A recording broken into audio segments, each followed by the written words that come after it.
So, July 20th, 1969. Almost everyone alive remembers it, right? The whole world Yeah. just stopped watching those grainy TV pictures. Absolutely. Glued to the set, watching Neil Armstrong climb down that ladder. This totally alien-looking thing. And step onto the moon. And then those words. Mhm. There's one small step for a man, one giant leap for mankind. Just iconic. Totally iconic. But what often gets forgotten are the words he said right after that. Oh, yeah. What were they? Something much more, well, down to earth, literally. He said, I can pick it up loosely with my toe. It does adhere in fine layers like powdered charcoal to the sole and sides of my boots. Like powdered charcoal. Yeah. I only go in a small fraction of an inch, maybe an eighth of an inch, but I can see the footprints of my boots and the treads and the fine sandy particles. It's just this great human detail, connects it all back. It really does. And that whole moment, Apollo 11, I mean, that was the peak of this massive 8-year push. Yeah. All driven by Kennedy's goal. Land a man on the moon, bring him back safe. Before the decade's out. Audacious is the word. Totally. But the big question wasn't just could we do it, it was how. Specifically, how do you actually land on the moon? That part turned out to be way harder than you'd think. Yeah, deceptively simple question. We're talking, what, barely 60 years from covered wagons crossing the plains to landing on another world.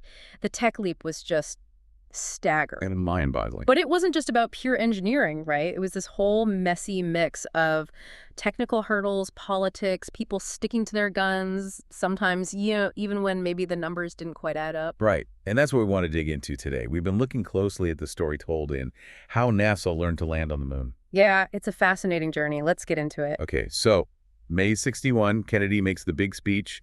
Project Apollo is go. But NASA folks had already been thinking about lunar trips for years, right? What was the first big idea? Well, the early frontrunner was called direct ascent. And it sounds, well, kind of like science fiction. Because it basically was. Pretty much. Think Jules Verne, from the Earth to the Moon. Or those old movies, Woman in the Moon, Destination Moon, even Tintin. Huh. Okay, so what was the concept? Simple. One giant rocket, one huge spacecraft, launch from Earth, fly straight to the moon, land the entire thing, take off again, come home. Done. One shot. Clean. Exactly. No messing around in orbit. And this giant ship, what would it look like, conceptually? Well, picture three main parts.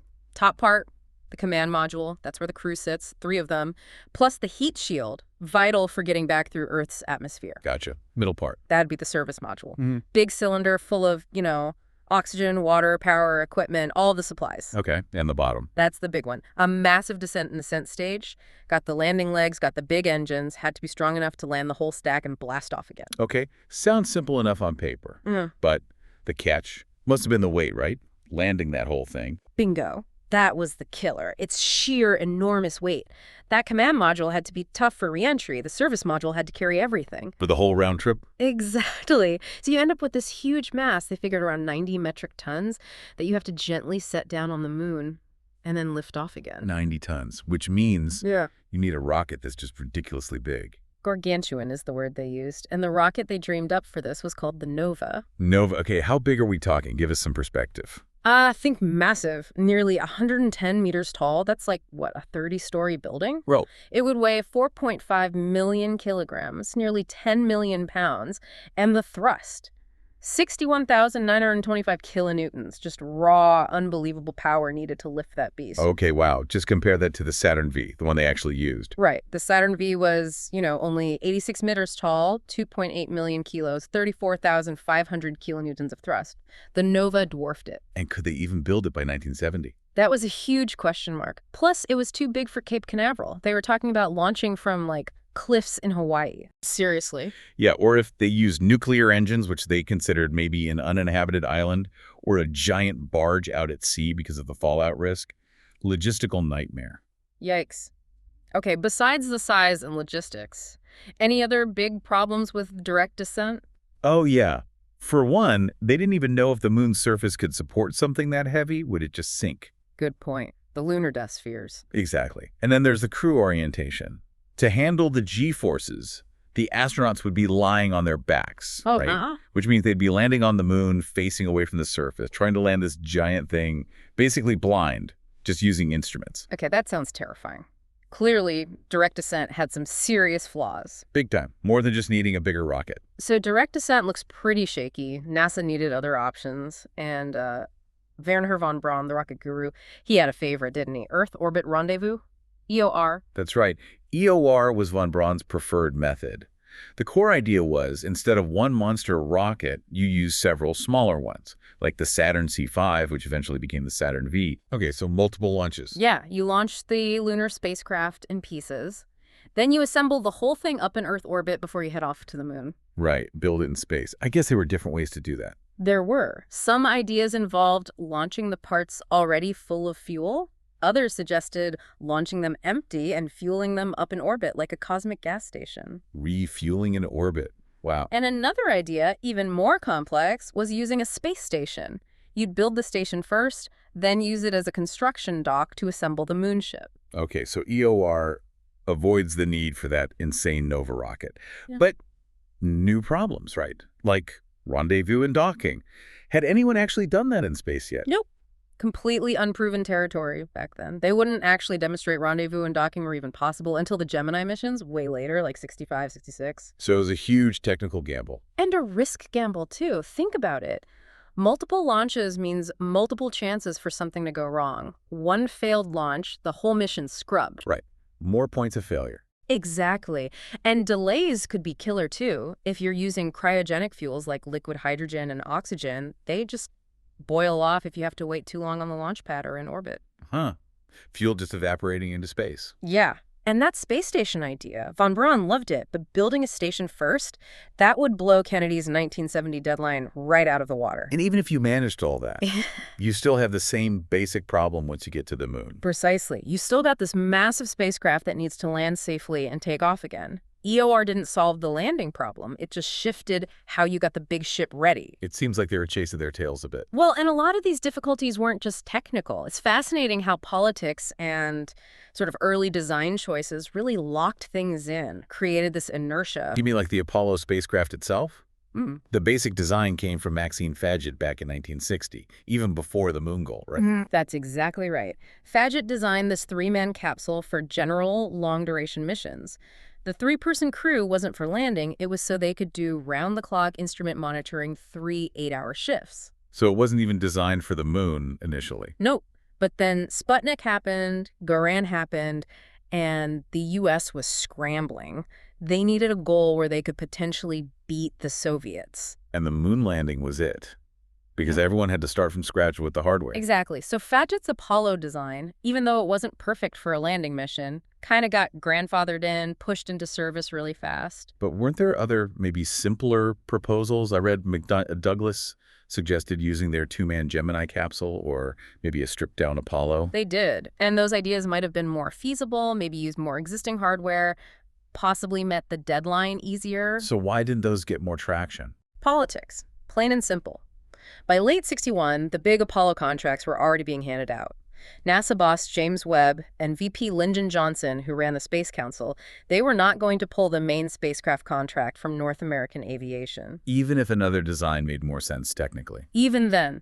Von Braun fought for the McDonnell-Douglas plan, so did the president's science advisor, Jerome Wiesner, but they got shut down. The contracts were locked. And that decision, keeping the contract with North American, that had tragic consequences later, didn't it, with Apollo 1? Absolutely. The Apollo 1 fire in January 67, it exposed terrible workmanship, really questionable design choices in that initial Block 1 spacecraft, and it cost Gus Grissom, Ed White, and Roger Chaffee their lives. It just shows how those early political and contractual decisions echoed down the line. Hugely. It meant every landing plan from then on had to incorporate this relatively heavy three-man Apollo capsule, whether it was the most efficient choice or not. So you had these two main camps, direct descent versus EOR, dug in, defending their turf. And it wasn't always just about the engineering, was it? Definitely not. Von Braun dreamed of space stations. EOR needed one. Big contracts meant big money for companies like North American. Personal ambitions, financial incentives. They were all swirling around in that debate. Okay, so direct descent and EOR are duking it out. But there was this other idea quietly bubbling up, right? Something totally different. Yes. Lunar Orbit Rendezvous, or LOR. This was the dark horse. The radical idea. First proposed by Chance Vought Company back in 1960. That's right, and Ullr attacked the one assumption both direct ascent and EOR shared. Which was? That the whole spacecraft had to land on the moon and take off again. Lohr said, why? Why lug all that return fuel and the heavy heat shield down to the surface and back up? Okay, so what was the Ullr plan instead? Brilliant, really. You send the main Apollo spacecraft to lunar orbit, but only a small, dedicated lander goes down to the surface. Like a detachable ferry. Exactly, a lightweight landing vehicle. Okay. Later it became the Lunar Excursion Module, the LEM. It lands, the astronauts do their thing, then they lift off in just the top part of the lander, leaving the heavy legs and descent engine behind. And rendezvous back with the main ship orbiting above. Right. They dock, transfer back to the command module, jettison the lander's ascent stage, and head home in the main ship. The big advantage must have been weight savings, right? That lander didn't need a heat shield or tons of fuel for the trip home. Precisely. It only had to work in space and near the moon. It could be built incredibly light, and a lighter payload meant you didn't need a monstrous Nova rocket. James Chamberlain at NASA Langley worked on this idea too, right? In '61. He did. He fleshed it out, initially picturing using a two-man Gemini capsule with these really basic, almost open cockpit landers. Little bugs, he called them. Open cockpit, wow. And his calculations showed it could work with a Saturn C3 rocket much smaller than even the Saturn V, let alone the Nova. So lighter, cheaper, faster. Seems like a no-brainer. Oh. Why did NASA reject it initially? Yeah, you'd think. But they shot it down almost immediately. Called it too risky, too limited. Too risky? Why? The rendezvous. That was the big one. Rendezvous and docking in lunar orbit, 250,000 miles from home. If something went wrong, if they couldn't link up, 2 astronauts stranded, that image terrified people. I can see that, the ultimate nightmare scenario. Plus, let's be honest, it threatened North America's big Apollo contract. Lohr needed a different vehicle, the lander. Politically messy. But the folks at Langley, they didn't just drop it. Nope. They kept refining it. They switched to the idea of a fully enclosed, pressurized lander, the LEM, that could dock directly with the 3-man Apollo. No spacewalks needed to transfer. Still, the resistance held, mostly because of that lunar orbit rendezvous fear. Enter John Houbolt, an engineer at Langley. He becomes a champion for Lohr, right? He's the guy. John C. Houbolt, civil engineer, aerodynamics background. He and his small team looked at Lohr and just became utterly convinced. Convinced of what? That it wasn't just the best way, it was the only way. The most efficient in fuel and hardware, and crucially, the only approach that could realistically meet Kennedy's deadline. But he faced massive pushback. I heard stories about meetings getting pretty heated. Oh, yeah. That famous story where Maxime Faget, Apollo's chief designer, supposedly jumped up and yelled, "His figures lie. He doesn't know what he's talking about." Oh. After Houbolt presented LOR. Wow. Direct confrontation. And Houbolt's own boss told him to stop. Basically said, stay in your lane. This isn't your department's problem. Talk about swimming upstream. Totally. But Houbolt wouldn't let it go. He was so sure he was right. And that led him to do something incredibly risky for his career. The letter. The letter. November 1961. He bypasses everyone, all the hierarchy, and writes directly to Robert Siemens, the NASA Associate Administrator. A huge breach of protocol. What did he say? How did he phrase it? It must have been tricky. He was direct, but also kind of humble. He opened with something like, "Someone has a voice in the wilderness. Acknowledge Siemens might think he was a crank. Do not be afraid of this," he wrote. That's he. Then he just laid out the logic, argued against the arbitrarily set up ground rules, the entrenched bias. He famously wrote, "The greatest objection is that it does not conform to the ground rules. This, to me, is nonsense. The important question is, do we want to get to the moon or not?" Wow. Cutting right to the chase. Yeah. He questioned the ponderous ideas like Nova, contrasting them with the much less grandiose scheme involving rendezvous that was being ignored. It was a powerful plea for rational thinking. And Siemens. Yeah. How did he react to this? Insubordinate letter. Well, Siemens apparently said his first thought was, how do I get this guy off my back? But the arguments, they were compelling. Houbolt's logic started to sink in. So the tide began to turn.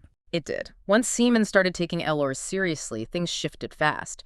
More analysis showed that lunar orbit rendezvous wasn't actually as risky as they had first thought. Maybe even less risky than some EOR steps. And then the big shocker, von Braun. Yeah. June 1962, Wernher von Braun, Mr. EOR himself, completely reverses course, announces he now supports Lunar Orbit Rendezvous. That was huge. Must have stunned everyone. Absolutely. And just a month later, July 11th, 1962, NASA Administrator James Webb makes it official. Press conference.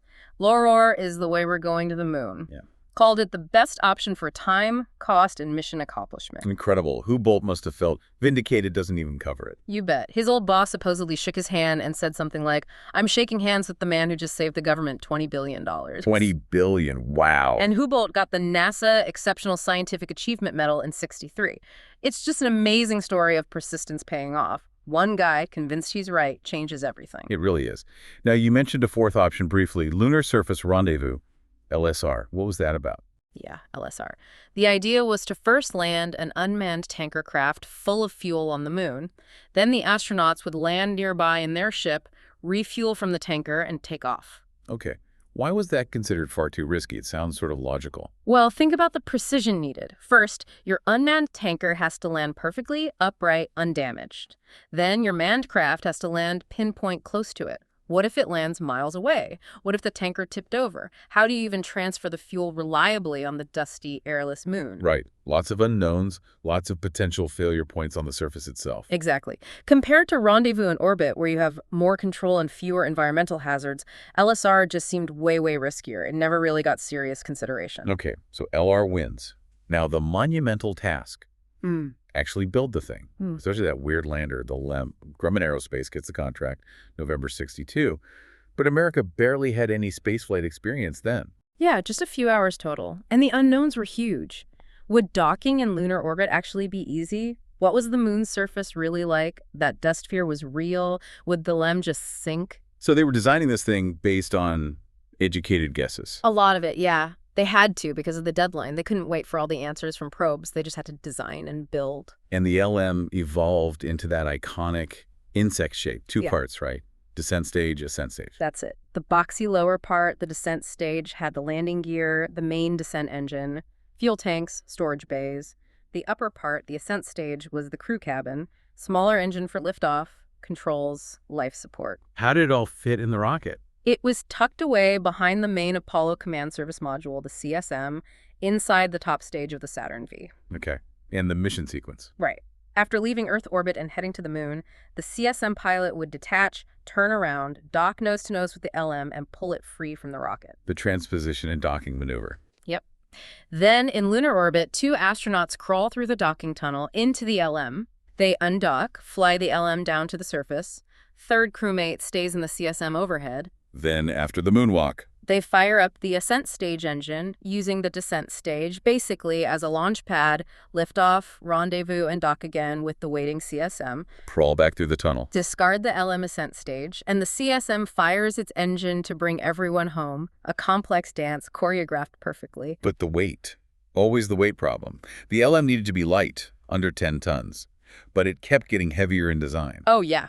Doubled the target weight initially, engineers were tearing their hair out. They had to get incredibly creative to shave off every possible ounce. Like the seats. They got rid of seats. They did. Realized that in 1/6 gravity, standing was fine. Astronauts' legs could handle the landing shock. So out went heavy seats. In came this pulley and cable restraint system for standing pilots. And that meant smaller windows, too. Exactly. Standing put their heads closer to the windows so the windows could be much smaller, triangular, and way lighter. Saved a lot of weight right there. Smart. What about keeping it from freezing or baking on the moon? Thermal control. Huge challenge. Those temperature swings are brutal. The solution was brand new stuff from DuPont, this super thin, metal-coated plastic film called Mylar. Layers and layers of it. That's what gave the LM that distinctive gold sort of foil-wrapped look, like a high-tech baked potato. Ah. And the structure itself, it looks so fragile, all those flat panels. It was incredibly light. They ditched smooth, rounded shapes for this complex angular structure with panels fitted tightly around the equipment inside. Some skin panels were literally just a few layers of tinfoil thick. Tinfoil? Seriously? Well, maybe a bit thicker, but incredibly thin. Workers had to be super careful not to puncture anything. That's when they started using the first industrial clean rooms and those bunny suits to keep out any dust or debris that could cause a short or hurt an astronaut. They even turned them upside down to shake stuff out. Yep. Put the finished LMs in a special rig and basically shook them to get any loose screws or wire clippings out. Talk about attention to detail. Wild. Any other weird design quirks? Well, the landing legs. 4 was the compromise for stability.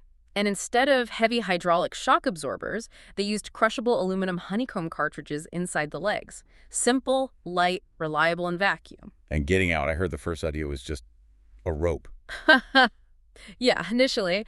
But tests showed that wouldn't work well in low gravity. So they angled the whole descent stage slightly, put a ladder on one of the front legs, lined up with a little porch outside the hatch. And the hatch itself changed shape. Had to. The original round hatch was too small for astronauts wearing their bulky life support backpacks, the PLSS units, so they redesigned it to be square. Okay, so the final LM design gets locked in April 63. Still overweight, like 15 tons. Yeah, 50% over target. But luckily, von Braun's team managed to squeeze more performance out of the Saturn V, just enough to carry the extra weight. A real team effort. Okay, let's talk engines. Critically important, the descent engine. Made by TRW. About 45,000 newtons, roughly 10,000 pounds of thrust. Crucially, it was throttleable, could vary the thrust, and it used hypergolic fuels. Hypergolic, meaning they ignite on contact. Exactly. Nitrogen tetroxide and a hydrazine blend. Open the valves, they mix, boom, ignition, no complex igniter needed, super reliable. That descent stage also carried science gear and the landing radar. And the Ascent engine, the one to get off the moon. Yeah. That must have been the most critical single part. You could argue that, yeah. Made by Bell Aerospace. Smaller, about 16,000 newtons, also hypergolic. But the kicker, it could only be fired once. Once. And its first real firing under mission conditions was lifting off the moon. If that engine failed, the astronauts were stranded, period. The pressure to get that right must have been immense. Unimaginable. They poured everything into making sure that engine was as close to failure-proof as humanly possible. So the Ascent stage had that engine, the cabin, controls, power, oxygen, comms, everything for the trip back up to orbit. So they simplified docking at all? They did. Originally, the LM had its own separate docking target, but they scrapped that to save weight. Put the whole responsibility on the command module pilot to fly the CSM in and dock with the LM. And by then, Gemini missions had shown docking wasn't as hard as feared. Exactly. Gemini proved rendezvous and docking were quite manageable, so things like backup tethers weren't needed. And the Surveyor probes had landed softly on the moon by then, too. Right, confirming the surface was solid, not deep dust. Yep, showed the LM wouldn't just vanish into a dust pit. So gradually, the big LOR anxieties were being put to rest by actual data and experience. Okay, so you get this bizarre, fragile, incredibly complex machine, the LM, no aerodynamics. How on earth do you teach someone to fly it? With something almost as bizarre, the Lunar Landing Training Vehicles, the LLTVs. Built by Bell Aerospace. The flying bedsteads. That's what the astronauts called them. These crazy-looking contraptions used a downward-pointing jet engine to cancel out 5/6 of Earth's gravity, plus attitude thrusters, to simulate how the LM would handle in lunar gravity. And they were notoriously difficult and dangerous. Oh, incredibly so. Very unstable, really tough to master. Didn't Neil Armstrong have a really close call with one? He sure did. May 1968. His LLTV went completely out of control during a practice flight. He had to eject literally seconds before it crashed and exploded. Wow. They say his skill in handling that emergency, his coolness under pressure, was a big reason he got the Apollo 11 command. But yeah, pure luck he survived. Those LOTVs sound terrifying, but necessary. Absolutely. Most astronauts consider them an unsung hero of Apollo. They felt that without that realistic, hands-on training, landing on the moon would have been impossible. Just too tricky. Okay, so the training's happening. The LIR unknowns are mostly solved. Time to test the actual Apollo hardware in space. Right. First flights of the Block 1 CSM in 66, some success. But then the Apollo 1 fire in Jan 67, a huge setback, forced a total redesign of the CSM into the much safer Block 2 version. Meanwhile, the Saturn V. First unmanned launch, Apollo 4, November 67. Total success. Big confidence booster for the huge rocket. What about the LM itself, first flight test? It was supposed to fly unmanned on Apollo 4, but wasn't ready, too many glitches. So the first LM test was Apollo 5, January 68, unmanned, launched on a smaller Saturn IB rocket. What did Apollo 5 prove? Crucial stuff, that the descent engine worked, could be controlled. And that critical fire in the hole test, firing the Ascent engine while still attached to the descent stage, simulating an abort during landing. And wasn't there some drama with that flight? Gene Kranz? Yeah. Flight director Gene Kranz had to basically improvise a new test sequence on the fly when the first plan went wrong. He saved the mission, got the crucial data, and they actually canceled the next planned unmanned LM test because Apollo 5 went so well. Really sped things up. Apollo 6 flew a test LM, but it wasn't complete. Then Apollo 7, October 68. First manned flight of the redesigned Block 2 CSM, huge success. Tested the main spacecraft thoroughly in Earth orbit. Then Apollo 8, December 68. That wasn't originally planned as a moon mission, was it?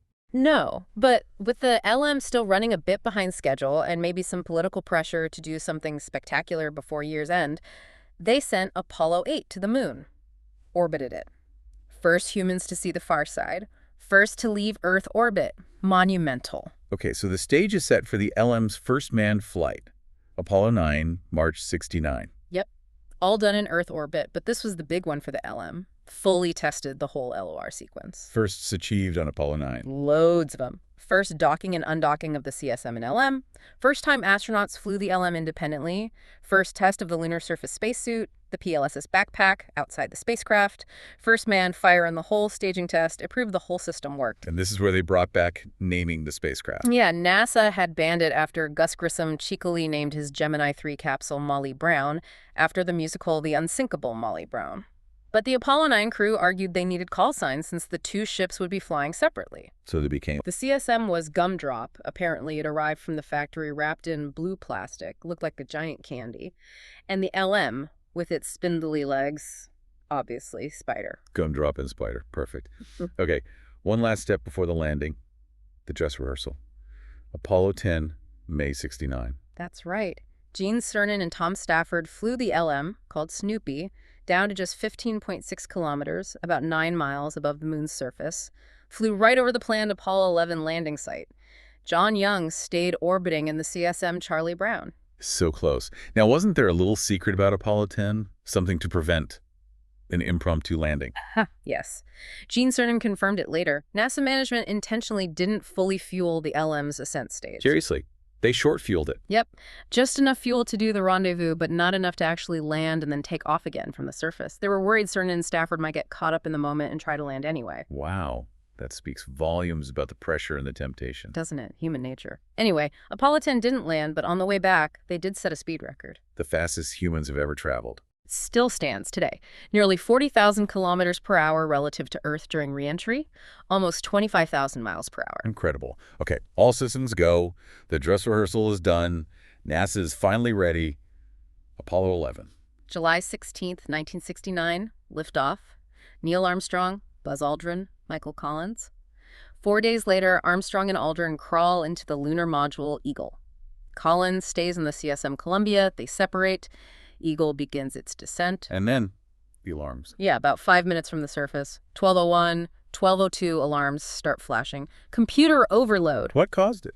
Basically, the computer was getting swamped with data from both the landing radar and the rendezvous radar, which shouldn't have been on, but was a procedural error. Terrifying moment for everyone. Absolutely. But incredibly, the software engineers back in Houston, folks like Jack Garman and Steve Bales, recognized the error code, knew the computer was designed to handle it by prioritizing tasks, and gave the go-ahead. Go flight. Quick thinking, save the landing. But the drama wasn't over. The landing site. The autopilot was taking them right into a boulder field, West Crater. Not good. So, with maybe only 90 seconds of fuel left, Armstrong takes manual control. Flying it like a helicopter. Exactly. Skimming over the boulders, searching for a clear spot, Aldrin calling out altitude and fuel levels. Heart-stopping stuff. And he finds a spot. Touchdown. July 20th, 1969, 8:17 p.m. UTC. Eagle lands in the Sea of Tranquility, with maybe 25 seconds of fuel left in the descent tank, cutting it incredibly fine. And Armstrong's words. Houston, Tranquility Base here. The Eagle has landed. Just chills hearing it. And Charlie Duke's reply from Mission Control.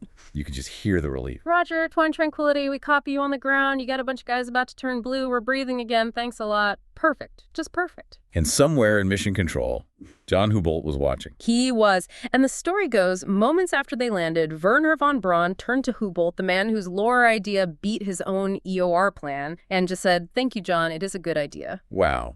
Full circle. What a moment for Houbolt. The ultimate vindication. And the LM itself performed well on the surface. Yeah. Any issues after landing? Just one tiny one.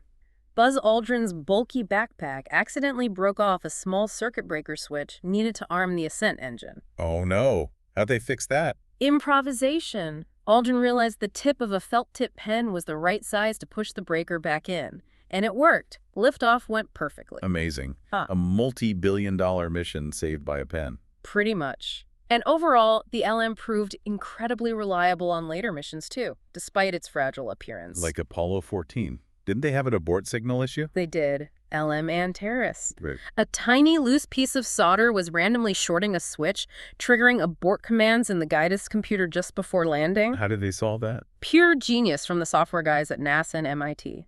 They figured out a way to reprogram the computer on the fly, telling it essentially that it was already in abort mode so it would ignore the false signal. You're kidding. No. Lunar Module pilot Ed Mitchell keyed in the complex changes with just minutes to spare, landed safely, incredible problem solving under pressure. Yeah, and Apollo 15. A rough landing. Yeah, Ellen Falcon hit harder than any other landing, about 2 meters per second. They'd added a longer engine bell to the descent engine for better performance, but it got crushed on impact. Tipped the LM over about 9 degrees too, but still worked fine. Tough little bug. But the LM's finest hour, arguably, was Apollo 13. Oh, absolutely. When the oxygen tank exploded on the CSM Odyssey, the LM Aquarius became their lifeboat. Kept Lovell, Hayes, and Swigert alive for 4 days. Powered down, freezing cold, but it kept them alive. Provided oxygen, power, navigation, propulsion, everything the crippled command module couldn't. And the famous fix for the CO2 scrubbers. Classic engineering improvisation. The CSM used square CO2 filters. The LM used round ones. They were being poisoned by their own breath. So, using just the materials on board, plastic bags, cardboard, tape mission control, guided them through building an adapter. Square peg, round hole, made it work. Failure is not an option, and the LM made it possible. It really did. And isn't there a funny story about Grumman, the LM builders, after Apollo 13? Yes. Grumman was so proud, and maybe a little cheeky, they actually sent a mock invoice to North American Aviation, who built the CSM. An invoice? For what? For towing services. Oh, yeah. For dragging the dead CSM all the way around the moon and back. They even included itemized costs for battery charging and, my favorite, an $8 per night additional guest lodging fee for Jack Swigert, the CSM pilot who had to live in the LM with Lovell and Hayes on the way home. That's brilliant. Shows the pride they had in their machine. Absolutely. A bit of friendly rivalry, but immense pride. You know, even before Apollo 11, NASA was already thinking about what came next. The Apollo Applications Program, AAP. That's right. They envisioned using leftover Apollo hardware for longer missions. There were plans for an LM taxi to ferry crews to a larger lunar base, an LM shelter that would be a small base, even an unmanned LM truck to deliver supplies. So expanding lunar exploration using the LM platform, what happened? Politics, budgets, waning public interest, Right. The usual suspects. By 1968, most of those ambitious AAP missions were canceled. The focus shifted away from the moon. A familiar story, unfortunately. Did any AAP project survive? Just one major one, really. Skylab, America's first space station. It was actually built using a modified upper stage of a Saturn V rocket, launched in '73. And the LM played a role there, too. Indirectly, yes. The large solar observatory mounted on Skylab actually used a modified LM Ascent stage structure as its base. So a piece of the LM legacy lived on in Earth orbit. So in the end, how many LMs were built and flown? 15 were manufactured in total. 10 actually flew in space. 3 originals are still on display in museums today. You can go see these incredible machines. It's just amazing to think about this strange, ungainly, yet utterly essential vehicle, designed only for space. Totally unique. The Grumman Lunar Module. It looked alien, faced immense skepticism, but it turned out to be remarkably reliable and absolutely critical. We wouldn't have walked on the moon without it. So looking back at this whole journey, from those early flawed ideas like direct descent through the EOR to base to Houbolt's risky persistence pushing LOR, it really shows something, doesn't it? It really does. It shows how innovation happens. It's not always neat. It involves challenging assumptions, taking risks, people sticking their necks out like Houbolt did. Persistence is key. It makes you wonder, doesn't it? What seemingly impossible problems are we facing today where the solution might be hiding in a counterintuitive idea? something that breaks the ground rules. Exactly. Are we maybe overlooking a simpler, maybe riskier seeming approach because we're too logged into the current way of thinking? Like needing a giant MOVA rocket when a little LRR bug would do? Maybe the next giant leap doesn't need the biggest machine, just the smartest idea. Something to think about.